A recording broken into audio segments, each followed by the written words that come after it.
Welcome to Kenton's videos. Enjoy the video. You begin by picking a provider and number type. Do this based on call volume and region, not price alone. Once chosen, sign up in the app or website and enter your email and payment method. Make sure your device supports call forwarding and VoIP apps. Next, submit ID if required and select SMS or voice verification. After that, expect a verification code. Enter it promptly so the provider can assign your virtual phone number and route calls to your device.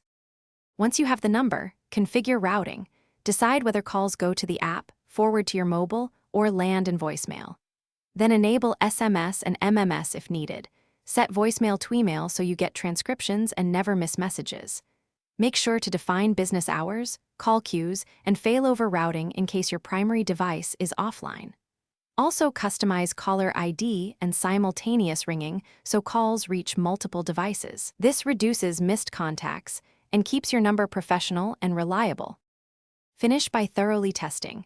Place inbound and outbound calls, send SMS, and confirm voicemail and call recordings work.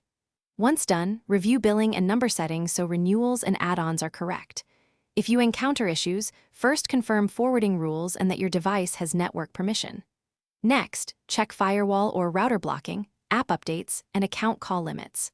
Finally, contact provider support with exact times and error messages. That speeds resolution and prevents recurring disruptions to your virtual phone number service.